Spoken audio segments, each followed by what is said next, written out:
Welcome back to the Pale Girl's Guide to Makeup. I like to call this lazy girl makeup, the 15-minute face, if you will. Basically makeup that's gonna make you feel and look put together without doing a shit ton of work. Let's get into it. I feel like sometimes this type of makeup look is even harder to do than full glam. Hard to find the balance between like way too much and not enough. Already prepped and color corrected my skin. I have a whole video on that in my Pale Girls playlist if you're interested in seeing it. Before we do anything, setting spray. Skin's dry, it's gonna help the makeup stay on longer, yada yada yada, you know the drill.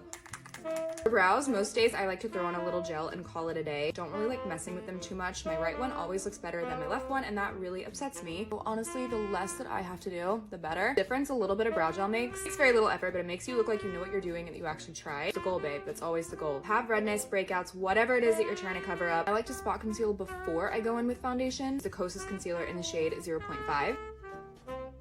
Totally stop here, add blush bronzer, and you'd be done. For the sake of this video and my skin, I'm gonna go in with the Merit complexion stick in the shade Silk. Just gonna take it directly on my Sigma F80 and start patting it into the skin like this. It's so quick and easy. It really just looks like your skin, but better. This looks so good. We barely used any product. Back in with the teeniest little bit of concealer under the eyes, blending it out with a damp sponge just to keep everything as sheer and natural as possible. Taking one of the sheerest bronzers that I own directly on a brush. This is the Merit Bronze Bomb in the shade Clay. Tops my cheekbones, just bringing it towards the apple of my cheek, on the forehead, bringing it up towards the hairline. I'm gonna go in with my Merit Flush Balm in the shade Cheeky, directly on a brush. Doing it this way versus applying it directly to the skin. Make sure that we're not using too much product. It's gonna keep everything looking as natural as possible. Applying that directly to the apple of my cheek and bringing it up. I know I'm using a lot of Merit products in this video. Promise it's not sponsored. They really just do minimalist, no makeup so freaking well. Not gonna go too heavy-handed with the powder. I'm gonna use the Maybelline Fit Me in the shade 0.5. I'm just gonna kind of start diffusing that lightly on my entire face. For eyes, the simpler the better. A light wash of bronzer into the crease is so simple, but it really does make the world of difference. Makeup by Mario in the shade Light Medium. I use this almost every day. Start blending it out using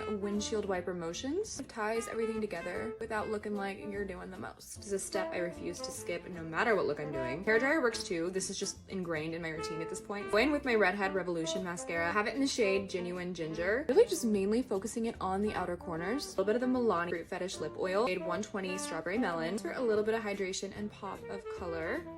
And that is literally it. Giving, well, yes, I did in fact wake up like this. Soft, natural, feminine, pretty. It takes me like 15 minutes to do, and I get compliments on my skin all the time. Just remember, if you have pale skin, sheer products are our best friends. And always build them up. We literally never have to worry about things looking too harsh. Thank you guys for watching. Mwah, love you. Bye.